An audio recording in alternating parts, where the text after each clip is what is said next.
परिणाम होतो. ज्या वेळेला आपल्याकडचे निळकंठ शास्त्री लंडनला गेले होते त्यावेळेला मॅक्स मुलर तिथे होता. त्या मॅक्स मुलरशी त्यांनी संवाद साधण्याचा प्रयत्न केला संस्कृत भाषेमधनं. त्यावेळेला मॅक्स मुलरने सांगितलं, तुम्ही काय बोलताय ते मला कळत नाही, कारण मी संस्कृत वाचू शकतो पण मला संस्कृत लिहिता येत नाही आणि संस्कृत बोलता येत नाही. ज्यांनी संस्कृत ज्याला नीट लिहिता येत नाही, ज्याला नीट संस्कृत बोलता येत नाही, अशा माणसांनी लिहिलेल्या आपल्या वेदांताच्या पुस्तकाचे अनुवाद आपल्या देशात केले गेले आणि त्याच्यावरती विश्वास ठेवला गेला. आपल्या बुद्धीचा आणि आपल्या प्रज्ञेवरती केलेलं हे आक्रमण होतं. त्याच्यामुळे आपला समाज हा प्रज्ञाहत समाज झाला. म्हणून कुठल्याही प्रकारची प्रतिक्रिया व्यक्त करण्याचं बौद्धिक सामर्थ्य आज आपल्याकडे राहिलेलं नाही, कारण आमचा अभ्यासच कच्चा आहे.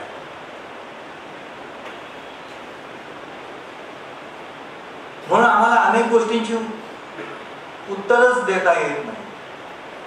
ह्याच मॅक्स मुलरनी नंतर आपली सगळी विधानं मागे घेतलेली आहेत आणि मॅक्स मुलरनी सांगितलं, आर्य बाहेरून आले होते, हे जे मी लिहिलंय ते दादांत चुकीचं आहे, असा कोणताही प्रकार नाही. आणि आता आपल्या धर्मग्रंथांचा आपल्या पुस्तकांचा जर आपला अभ्यास नसेल तर आर्याची व्याख्या आपल्यालाही माहित नाही. मुळात तो व्याकरणाचा भाग येतो.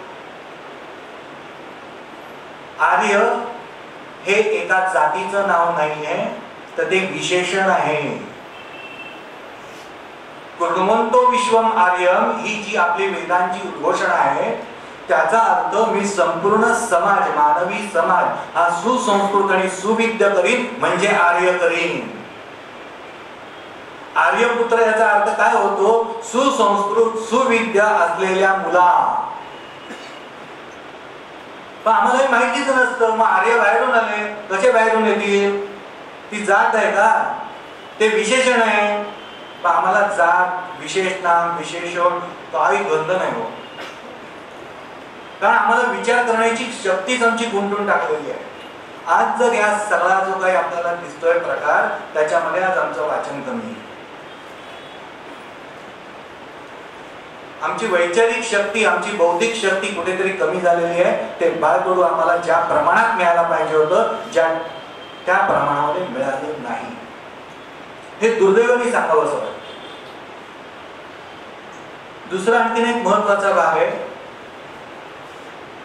की ज्या वेळेला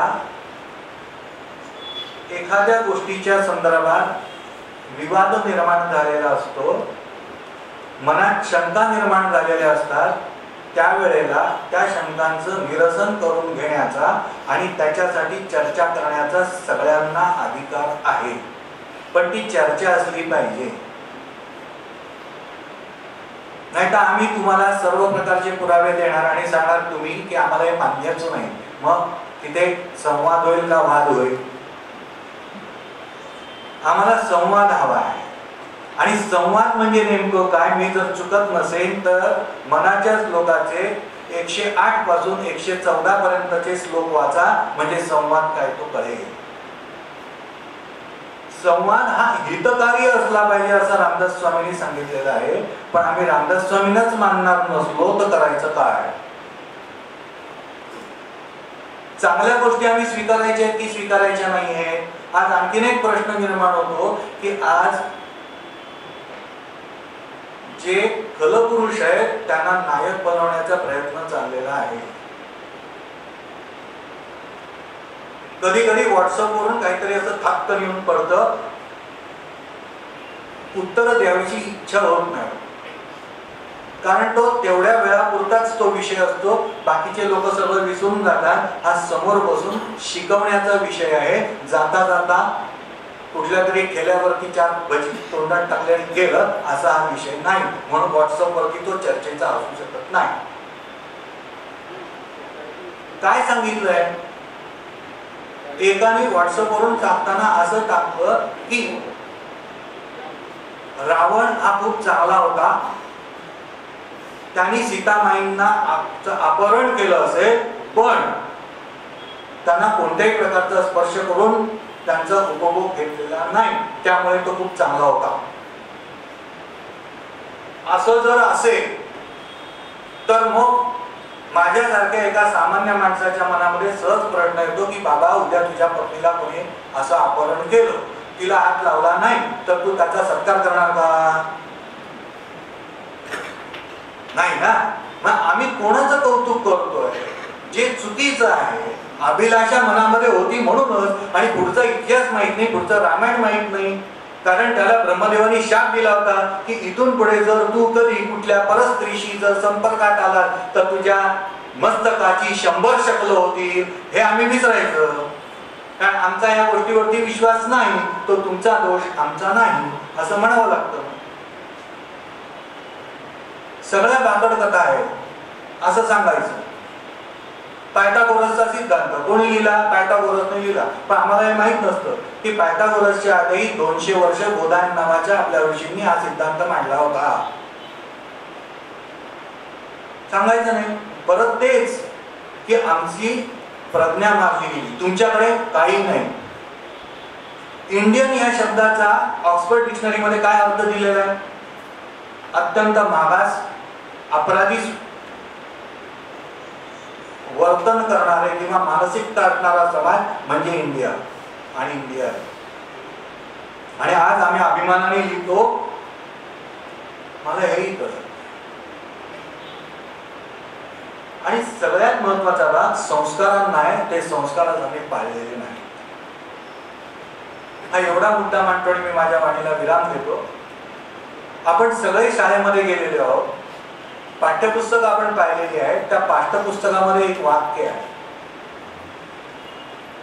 या देशाच्या परंपरेचा पायी होण्याची पात्रता माझ्या अंगी यावी, असं वाक्य आहे की नाही? मग आपली परंपरा कोणती आहे? रावणाची आहे की रामाची आहे? शिवाजी महाराजांची आहे की अफजल खानाची आहे? पाहिला पाहिजे आपण. मग हा जर संस्कार असेल आणि शिवाजी महाराज आणि श्रीरामचंद्र, श्रीकृष्ण यांची जर माझी परंपरा असेल तर त्या परंपरेनुसार आपण वागतो की नाही? कारण आपल्याकडे शिक्षण देत असताना आणखीन एक सांगितलेलं आहे की बाबा रे, आत्मपरीक्षण कर, चिंतन कर, मनन कर, अयोग्य वागू नको, हे सगळं शिकवलेलं असतं. पण आपण याकडे पाठ फिरवतो आणि आपण ज्ञानाच्या कमळावरती बसतो आणि वाटेल ते बडबडायला लागतो. याला अधम असं म्हटलेलं आहे. 3 प्रकारची लोक समाजामध्ये असतात असं माझ्या शिक्षकांनी मला सांगितलं होतं. शरीराने आणि मनाने आचकट विचकट वागणारा जो आहे त्याला अधम म्हणतात. मनामध्ये वाईट विचार आले तरी त्याला दडपून टाकून समाजामध्ये सज्जनतेने आणि सभ्यतेने वावरण्याचा प्रयत्न करणारा, पण कधीतरी कुठल्या तरी क्षुल्लक मोहाला बळी पडून छोटस वेडवाकडं वर्तन जो करतो आणि त्याच्या नंतर त्याला पश्चाताप होऊन स्वतःचं मन खायला लागतं, असा जो माणूस त्याला सज्जन किंवा सभ्य समजायचं.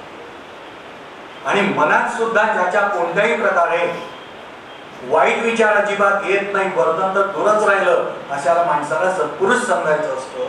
आपण कोण आहोत हे प्रत्येकाने ठरवावं. आपला देश आज वेगळ्या परिस्थितीमधनं जातो आहे. चीन, पाकिस्तान, बांगलादेश यासारख्या देशांचा आपल्याला धोका आहे. बनावट नोटा आपल्या देशामध्ये यायला लागलेल्या आहेत.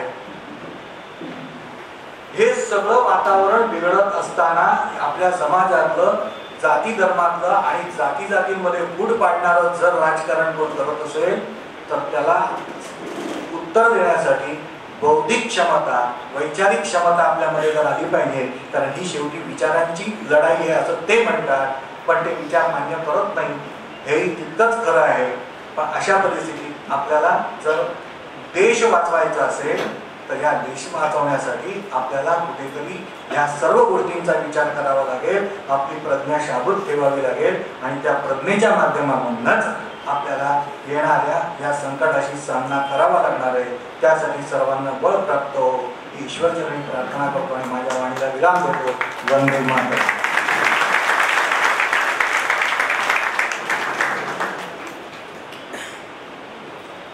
धन्यवाद दुर्गेशजी. बांधवांनो, श्री दुर्गेश परुळकर यांनी मांडलेल्या विचारांमधून इतिहासाच्या विकृतीकरणाचं मूळ नेमकं सध्याच्या भारतीय शिक्षण व्यवस्थेमध्ये कसं आहे हे आपल्या लक्षात आलं असेल. आता आपण कार्यक्रमाच्या पुढच्या दिशेकडे जाऊया. आता आपल्याला मार्गदर्शन करणार आहेत आजचे आपले प्रमुख वक्ते माननीय डॉक्टर सच्चिदानंद शेवडे. डॉक्टर सच्चिदानंद शेवडे यांच्या परिचयाची सुज्ञ डोंबिवलीकरांना खरं तर अजिबात ओळख आवश्यकता नाहीये, तरी सुद्धा ते डोंबिवलीच्या बाहेरून आले असतील त्यांच्यासाठी अल्पसा परिचय करून देतो. माननीय डॉक्टर सच्चिदानंद शेवडे यांनी काश्मीर या विषयामध्ये डॉक्टरेट केलेली आहे. त्यांना त्यांच्या वडिलांकडून अर्थात प्रवचनकार भारताचार्य सुग शेवडे यांच्याकडून व्याख्यानांचा वारसा लाभलेला आहे.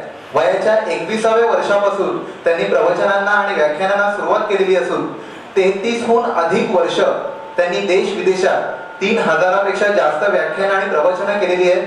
तसेच 37च्या वर पुस्तकं राष्ट्र आणि धर्माविषयी जागृतीपर लिखाण त्यांनी केलेले आहे.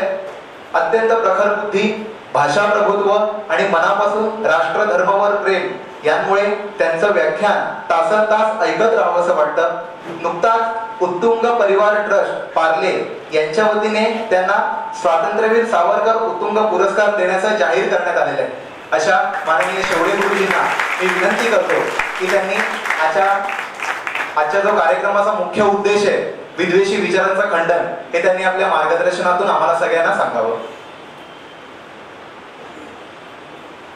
व्याख्यान आता सुरू होईल, पण तत्पूर्वी राष्ट्र आणि धर्मासाठी नियमितपणे काही ना काही कृती करणाऱ्या धर्माभिमानांचा आणि राष्ट्रप्रेमींचा आता आपण सत्कार करणार आहोत आणि त्यानंतर गुरुजींच्या व्याख्यानाला सुरुवात होईल.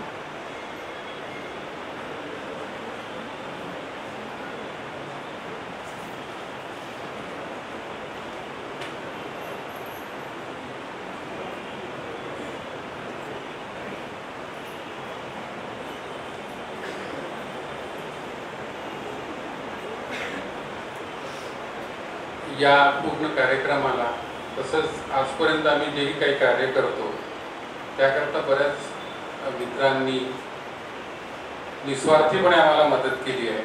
त्यांचा छोटा सत्कार करण्याची इच्छा आहे. सगळ्यात पहिल्यांदी ॲडव्होकेट चेतन बारसकर यांनी इकडे यावं. गुरुजींच्या हातून त्यांचा सत्कार आहे. चेतनजी तरुण आहेत, वकील आहेत, शिवप्रतिष्ठानचे प्रवक्ते आहेत. सचिन देशपांडे शिवाजी पुतळ्याच्या इथे होतो. छोटीशी सभा होती. तिथे पुतळ्याला कोणी हार घालायचं नाही, काही नाही. आणि तिथे खूपशे तरुण मुलं मुली आणि एक ठरवलं की शिवाजी राजांच्या पुतळ्याला, छत्रपती शिवाजींच्या पुतळ्याला दररोज हार घालायचा. आणि सचिन रावांनी ती जबाबदारी घेतली आणि पावसाळा असो, उन्हाळा असो, हिवाळा असो, किती प्रॉब्लेम असो, दररोज शिवाजी राजांच्या पुतळ्याला हार घातलेला असायचा. इतकं एखादी गोष्ट व्रतासारखी करणं हे फार कठीण आहे. आणि ते तरुण आहेत, शिवप्रतिष्ठानचे तेही कार्य करते. त्यांचा सच्चिदानंद गुरुजींच्या हातून सत्कार केला.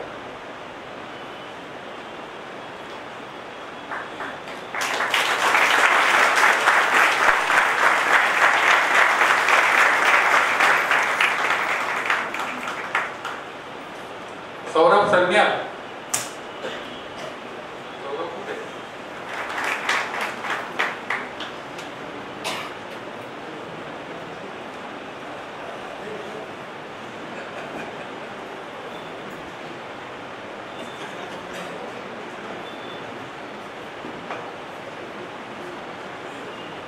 आपल्या डोंबिवलीकरांचे लाडके आमदार माननीय रवींद्रजी चव्हाण साहेब यांचं आजच्या कार्यक्रमाला आगमन झाले. ते व्यासपीठावर विराजमान झाले. त्यांचं सर्वांच्या वतीने पुन्हा एकदा हार्दिक स्वागत करतो. बांधवांनो, कट्टर हिंदुत्ववादी आणि सावरकर भक्त मदत करण्याकरिता आणि अन्यायाच्या विरोधात लढण्यासाठी ते सदैव तत्पर असतात. त्यांचं संपूर्ण आयुष्य लोकसेवेसाठी समर्पित आहे. अशा माननीय आमदार साहेबांचा आपण शेवडे गुरुजींच्या हस्ते सत्कार करणार आहोत. मी शेवडे गुरुजींना विनंती करतो की त्यांनी आमदार साहेबांचा सत्कार करावा.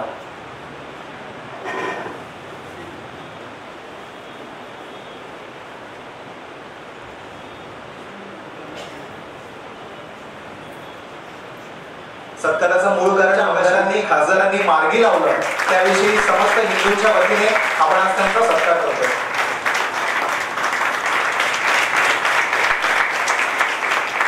माननीय आमदार साहेबांना विनंती करतो की त्यांनी आम्हा सर्वांना 2 शब्द बोलून त्यांचं मनोगत व्यक्त करावं. आजच्या या कार्यक्रमासाठी उपस्थित आदरणीय डॉक्टर सच्चिदानंद शेवडेजी, पडुळकरजी, अलोनीजी आणि माझ्यासमोर बसलेले सर्व डोंबोलीकर, प्रथमतः ज्या सत्कारासाठी मला बोलवलं तो सत्कार तुम्हा सर्वांचा आहे असं मी प्रथमतः आपल्या सर्वांना सांगतो. कारण एवढंच की आपण सर्वजणांनी त्यावेळेला मला संधी दिली, त्यामुळे मी आमदार झालो, अन्यथा हे काही शक्य नव्हतं. परंतु ज्या कारणासाठी, ज्या विषयांसाठी गेली अनेक वर्ष आपण भांडत होतो, आपल्या मनामध्ये ज्या इच्छा होत्या, ते गोमाता आपण सर्वजण त्याचे 33 कोटी, आणि मुसलमान मंडळी नेहमीच सांगत असतात 33 कोटी देव आहेत तरी का, तर कोटीचा अर्थ सच्चिदानंद नेहमी सांगतात. कोटी म्हणजे याचा अर्थ आहे प्रकार, म्हणजे 33 प्रकारचे देव असं जे सांगितलं गेलं होतं. आणि जी गोमाता आहे त्या गोमातेचं काय सांगावं, ते तिला कृष्णाने असं म्हटलं होतं. हे गो संवर्धन म्हटलं जातं, हे गोवर्धन ज्याला म्हटलं जातं, ज्या कृष्णाच्या बाबतीत असं म्हटलं जातं, त्याचं कारणच असं की त्यांनी गोमातेचं संवर्धन केलं म्हणून त्याला गोवर्धन म्हटलं जातं. आणि मग त्यांनी असं म्हटलं का, कशासाठी म्हटलं, हे सर्व जेव्हा गोष्टी आपल्या लक्षात येतात तेव्हा गाय काय आहे हे जर थोडक्यामध्ये, म्हणजे मला 2 मिनिटात सांगायचं आहे कारण बोलणार आहेत माझ्या नंतरची मंडळी, तर काय म्हटलं पाहिजे, तर गो म्हणजे काय, गो माता आहे तुम्हा आम्हा सर्वांसाठी जी आहे. आणि ती जेव्हा हंबरते तेव्हा त्याच्या उच्चारामधून जो हम निघतो किंवा जो हम हा जो शब्द आहे, याचं जे उच्चारण जे आहे ते अवकाशाशी संबंधित आहे. आणि अवकाशाशी संबंधित असल्यामुळे, आकाशाशी संबंधित असल्यामुळे या आकाशामध्ये असलेला सूर्य, चंद्र, तारे किंवा असलेला पाऊस असो किंवा ही सृष्टी जी आहे तिची निर्मिती ज्याच्या हम या शब्दामधून होते, असं हे अवकाश आणि त्याचं असलेली जी अक्षर जोडणी आपण म्हणतो, हे त्याच्यातून निर्मिती झालेलं असं हे गो. आणि त्यानंतर हे जसं म्हटलं जातं एका पुस्तकामध्ये जे म्हटलंय किंवा एका हिंदुत्ववादी विचाराच्या एका व्यक्तीच्या एका पुस्तकामधून त्याचा उल्लेख जेव्हा झाला, एकदम थोडक्यामध्ये जो उल्लेख झाला, ते तिचं मुख जे आहे ते जे आहे ते त्याला काय म्हटलं पाहिजे आणि त्याचं शेपूट जे याला जे म्हटलं जातं किंवा हे याचं जे गांभीर्य आहे किंवा हे ती गाय जेव्हा चरत असते तेव्हा जी सृष्टी आहे, सृष्टीचा सूर्यप्रकाश जे आहे तो तिच्या पाठीच्या कण्यावरून जेव्हा जातो तेव्हा त्याच्यामध्ये सोन्यारूपी असं पूर्णच्या पूर्ण किरण त्याच्यामध्ये जातात असं म्हटलं जातं. एवढं मोठं महत्त्व असलेली आपली गोमाता. आणि मग या गोमातेचं आपण सर्वांनी रक्षण करायला पाहिजे. हे सगळं जे आपण म्हणतो, परंतु आपण प्रत्यक्षात करतो का, तर करत नाहीत. आणि काही मंडळी त्याचा वेगळ्या पद्धतीने जो अर्थ काढला होता त्याला कुठेतरी तडा केली पाहिजे. पैगंबरांनी म्हटलंय, पैगंबरांनी त्या वाळवंटामध्ये म्हटलं होतं की आम्हाला खायला काही नसेल तर तुम्ही कुठं तरी मोठं जनावर, खायला काही नसेल तर मोठं जनावर असं म्हटलं होतं. परंतु आता या सृष्टीमध्ये खायला तुम्हाला आहे तर तुम्ही हे सर्व करू नका, हे जे पैगंबरांनी म्हटलं होतं. बाकीच्या सर्व गोष्टी लोकांनी लक्षात ठेवल्या, परंतु त्या गोष्टीकडे विशिष्ट करून त्यांनी जे लक्ष दिलं ते चुकीचं होतं. आणि त्याच्यासाठी आम्ही सगळ्यांनी जो लढा केला तो लढा आणि त्याला आलेलं यश हे नरेंद्र मोदींनी मिळालं, हे मला प्रामुख्याने सांगावं वाटतं. अत्यंत राजकारण्यांनी सगळ्यांनी विचार केला, मी सुद्धा केला, परंतु माझ्यामुळे किंवा या सर्व गोष्टीमुळे सहजपणे शक्य झालं नाही. ही प्रभावी जी वक्तृत्व म्हणा किंवा या सर्व ज्या गोष्टी आहेत, बोलणारे बोलून जातात, परंतु ते करण्याची जी ताकद आहे ती ताकद त्यांच्यामध्येच होती असं मला स्वाभाविकपणे म्हणावं लागतं. आणि तुमच्या सगळ्यांच्या समोर या सर्व गोष्टीचा सत्कार होणं हेही माझ्यासाठी फार महत्त्वाचं होतं. मला बोलण्याची संधी दिली. गोमाता काय म्हणून जे 2 मिनिटात सांगायचं होतं तेवढं सांगण्याचा हा छोटासा प्रयत्न केला. जय हिंद, जय महाराष्ट्र.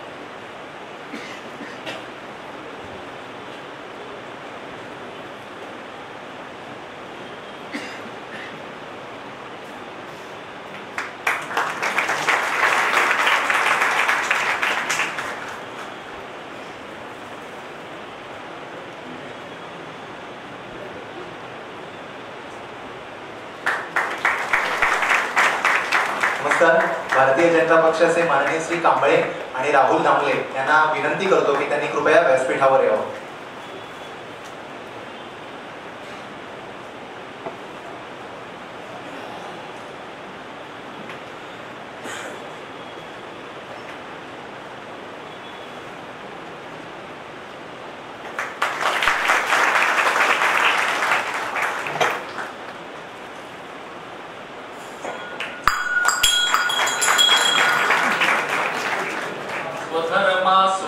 स्वदेशास्तवेचे स्वभाग्ये इथे जन्मलो मानितीजे असा जन्म हेतू जयांच्या उरात अशांची शिवाजी असे जन्मजात. देव देश आणि धर्म यावर मनापासून प्रेम करणारे उपस्थित सज्जन, तर माझं व्याख्यान आज मी स्वतःही रेकॉर्ड करतोच, कारण वेगळं सांगायला नको. शिवाय इतरत्र ज्यांना ज्यांना रेकॉर्ड करायचे त्यांनी मुळात करून घ्या असं माझं म्हणणं आहे. अधिकाधिक लोकांच्या पर्यंत पोचायला हव्यात ज्या गोष्टी, ज्या पोचवल्या जात नाहीत का माहित नाही. चाणक्य सिरियल मधलं एक वाक्य मला आठवतं आणि मी त्याचा बऱ्याच वेळा ते उद्धृत करतो की या जगामध्ये उद्दंड वाढलेत, ते उद्दंड उदंड वाढलेत असं नाहीये. आम्हाला त्याची चिंता मुळीच वाटत नाही, त्याची भीतीही वाटत नाही. आम्हाला चिंता याची वाटतेय की सज्जन गप्प बसतात. सज्जन खरं म्हणजे जास्त संख्येने आहेत आणि ते ज्या वेळेला गप्प बसतात त्यावेळेला उद्दंडांचं भय लोकांना आपोआप वाटायला लागते. ही अवस्था होते आणि आज मला आनंद होतोय की भरपूर सज्जन आहेत की समोर. आणि जर हे सगळे मिळून एकवटले, अर्थात कोणीतरी याला असं म्हणेल की अहो काय त्या सगळ्या चर्चा आणि बाकीचा सगळा भाग असतो, या सगळ्याला फार मोठी किंमत द्यावी असं खरंच वाटतं का? मुळीच वाटत. हे जितकं खरं तितकंच आज आपण शहरी भागात राहतो. आपण खेड्यापाड्यात जा, ज्या ठिकाणी जास्त इतिहास वाचला जात नाही किंवा इतिहासाची पुस्तकं वाचली जात नाही, जिथे केवळ कोणीतरी काहीतरी बोलतोय, तो काहीतरी सांगतोय, त्याच्यावरती तंतोतंत विश्वास ठेवला जातो आणि त्या विश्वासावरती ज्या वेळेला भडकवलं जातं तरुणांना अकारण, त्यावेळेला भडकणाऱ्यांनाही माहिती नसतं की आपण अकारण भडकतोय. भडकावणाऱ्यांना नेमकं माहिती असतं की आपण जाणीवपूर्वक भडकवतो. हा या दोन्हीतला फरक आहे. हा एकदा लक्षात घेतला की कित्येक वेळेला 10 वेळा खोटी गोष्ट रेटून सांगितली की 11व्यांदा बुद्धिमान माणसाच्या सुद्धा कुठेतरी डोक्यामध्ये बुद्धिभेद व्हायला लागतो, संशयाचा किडा वळवळायला लागतो आणि मग हा संशयाचा किडा त्याच्यानंतर खरा इतिहास वाटण्यासारखा प्रवर्तित कसा होतो ते आता दुर्गेशजींनी खूप छान पैकी मांडलं आपल्यासमोर. त्यांनी मुद्दाम स्वातंत्र्यापूर्वीचा भाग घेतला तो याच करता की आपण सगळेजण त्यांनी सांगितला त्याच पद्धतीने इतिहास शिकलोय. आणि आता बराचसा भाग असा आहे की जो भाग आपल्याला माहिती नाही. आज मी रूढ अर्थाने व्याख्यान नाही करणार आहे, कारण मी आज मुद्दाम कोटेशन्स मुळातली वाचून दाखवणार एवढ्या कारणाकरता की मूळ कळायला नको. कोणीतरी उठतंय आणि त्यांनी पुस्तकात अंक लिहिलंय, त्यांनी पुस्तकात तमक लिहिलंय असं म्हणून मोकळं होतो. मूळ काय लिहिलंय ते नको बघायला. ते जर तसंच्या तसं पाहिलं तर उपयोग असतो. बरं, लिहिणारा उपमा, उत्प्रेक्षा, रूपक वगैरे हे मराठीचे अलंकार आहेत बरं का, तर याचा वापर करतो. शिवांचा जन्म झाला, शिवाई डोलली, शिवनेरी हसला, मावळ प्रांतामधल्या अष्टदेवी आल्या आणि शिवबाच्या पाळण्याला आंदोळू लागल्या. याचा अर्थ शब्दशः घ्यायचा का? शिवाईची मूर्ती शिवनेरीची खरंच डोलायला लागली. शिवनेरी किल्ला आहे, तो हसला. किती खोटं लिहिलंय बघा, शिवनेरी हसला म्हटलंय असं म्हणणाऱ्याला म्हणून की तुझी अक्कल कळली. अष्टदेवी आल्या आणि त्या पाळणा आंदोलू लागल्या. ते खरंच आलेत का तिथे पाळण्याला झोका द्यायला? या सगळ्याचा वाच्यार्थ आणि लक्षणार्थ हे दोन्ही भाग वेगळे असतात ना. जर अलंकारच माहिती नसतील, अलंकारिक भाषा कळत नसेल, तर अशा लोकांनी आपल्याला यातलं कळत नाही असं समजून गप्प बसावं. अभ्यासे प्रकट व्हावे, नाहीतरी झाकोनी असावे. प्रकट होऊन नासावे, बरे नव्हे. लोक मूर्ख म्हणतात किंवा विदूषक म्हणतात. त्यामुळे एवढं तरी करू नये ना. हा जर विवेक नसेल माणसाच्या मध्ये तर मग कठीण होतं. बरं, इतिहास कोणी लिहावा? गुलाबराव महाराजांनी फार छान सांगितलं. गुलाबराव महाराज असं म्हणतात की इतिहास हा साधू वृत्तीच्या माणसांनी लिहावा.